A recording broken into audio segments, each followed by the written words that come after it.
Hey everyone, we got the Celestial Nova fight again, and it's pretty much the same as it was last time around as well here, but this time we do have a different killer materia, Purge of Pestilence. Not quite sure which one it is, sounds something like insect, but we'll see. I don't know, honestly. But yeah, free limit bursts, 20 turns, no KOs. Let me see, do we have a decent friend unit for this? Let's use this Elena. Now, I am using the latest units, as you can see, with Yigni and Louise. It is certainly not necessary. If you have Starlight Elena, for example, she perfectly does the job. If you don't have Ling, do not sweat that you don't have Ling. Just use any breaker that you want or whatever. You don't need Ling. I know people hate seeing Ling on videos. She is a bonus unit. Deal with it. Yeah. And because I know people hate Ling, you will see why I still put her on the team even though she has no gear. So Behemoth has his TMR and STMR equipped. That is all there is. Ling has only her STMR and Ymir's Gauntlet equipped. That is all there is. I don't want to use her that much because I don't want to give you the impression that she's super necessary. She's not. End of discussion. Louise, the usual. She has decent gear, as you can see. Double TMR, crown helmet, her STMR. But none of this really is super expensive, as you can see. I mean, yeah, the STMR maybe, but all of the other things, they are basically free. Yeah, I mean, Enchanting Archer, I mean, the only thing you might not have is Christine's Super Trust Master, but trust me, you don't need it. You can just use whatever you like. And Louise's own vision card. Next up, Yigni, base form not geared at all. Brave Shift, the usual. I do use two Fairy STMRs from Physalis, not needed really. I also had to use a dagger, otherwise a double race is just the end of Yigni, basically. But yeah, I mean, the gear, nothing too special, 275 Beast, 250 Fairy, it's good, it's good.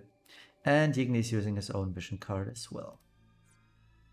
Oh, and forgot Elena. I geared Elena in total budget fashion manner, so nothing too special here. Looking good.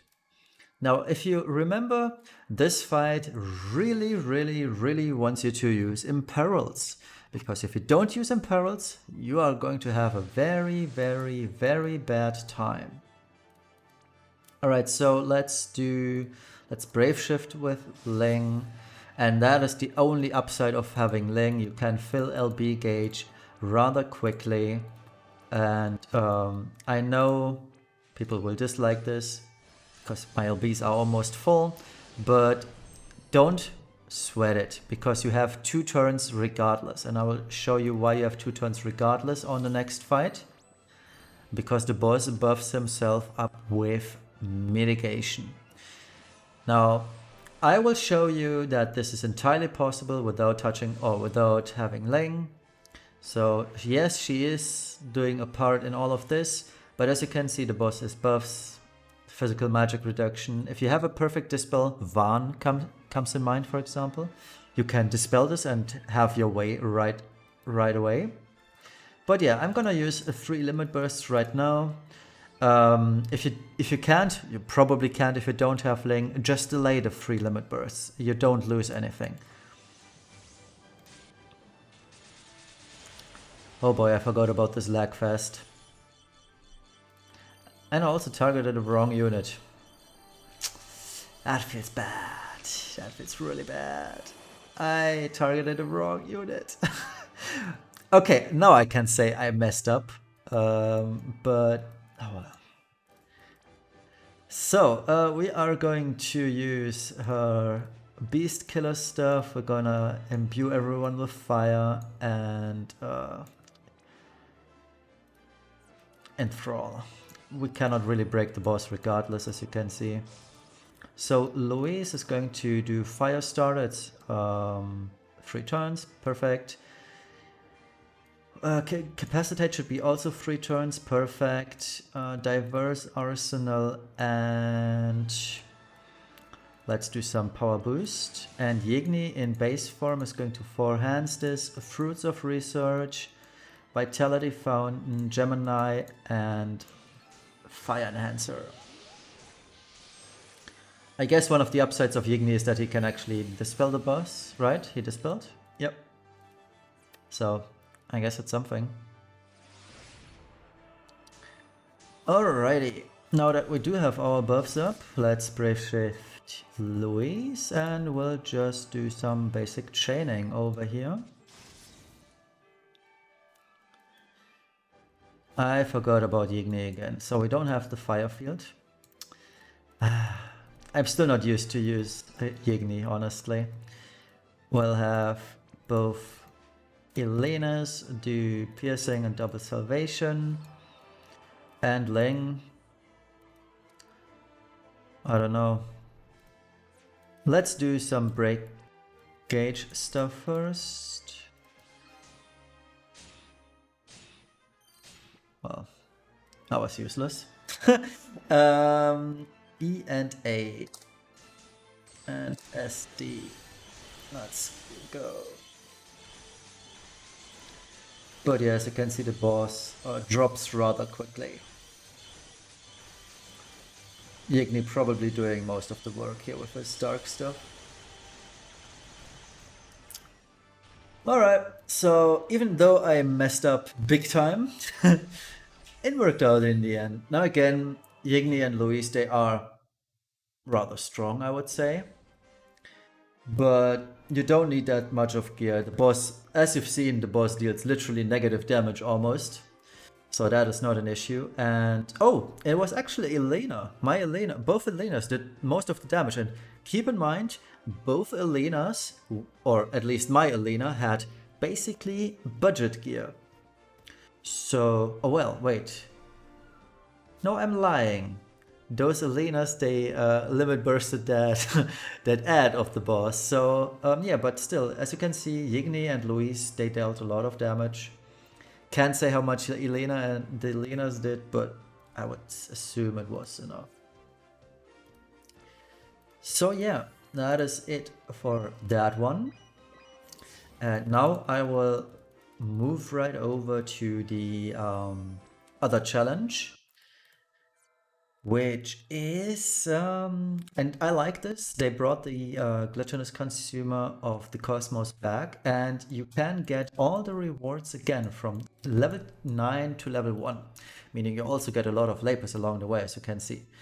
And you get another the recipe, we don't, if you don't have Keepsake Locket, that is the TMR, I believe, from Cacteria, you have a chance of getting it again here, the Keepsake Locket Plus version, which is rather good.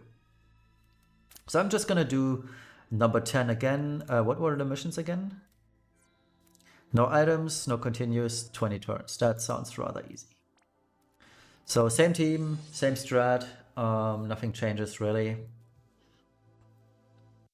Other than not doing anything. So we don't need to use limit bursts. I'm not gonna really use Ling's limit burst stuff right now. However, what I'm not going to forget is to use Yigni first. So let's have Yigni's stuff go first. Fruits of Research, Vitality Fountain, Gemini, and Enhanced Spell. We're gonna dispel the boss here. Geez Louise, Firestarter, Incapacitate, Diverse Arsenal, and Power Boost. Let's wait for Yigni's field. There it is. Both Elenas will just piercing and salvation. Piercing and salvation. Ling, brave shifts. She's going to imbue everyone with fire. Dragon Dancer. And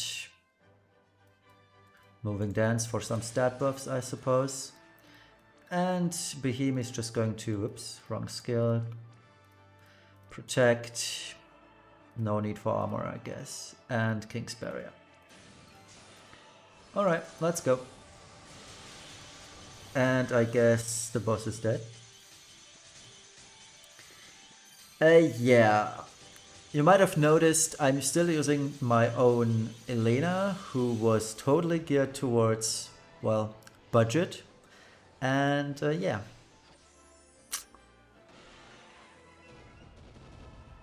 I guess that's it. So that was a joke. I remember it being a lot harder, honestly.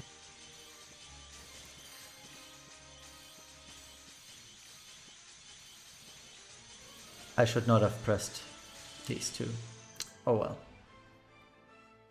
Casually dealt 35 billion to that ad. Oopsie daisy.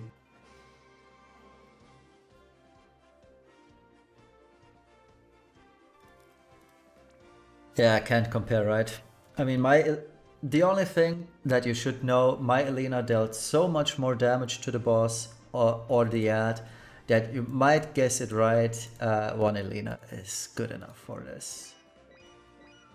And every one of you should have that Elena as well. Because she was 3, and I still believe she is still 3, up to EX plus 3 even. So yeah, that's it. If you haven't done the event, it's rather good. So here are the point rewards. They are really nice. Tickets, etc, etc. The cosmic horns are needed for the original one. So yeah, I'm just gonna do this right now and see what we get. But that's it for me for today. I still might do the Valley something something, the Final Fantasy VI Chronicle battle with a less costly team, but I might also postpone this until the weekend. I'm not gonna do Dark Visions today. I'm also postponing that until the weekend because I do have my own term paper due very soon. I need to still do this. I have a lot of things to do, and I am proofreading a master thesis of a very, very good friend of mine. So a lot of things to do, and I want to have her master thesis done by today or tomorrow. So I'm a little bit short on time. So that's it from me for today. Thank you all for watching, and we'll see each other tomorrow for the unit review of Cyan. Bye bye.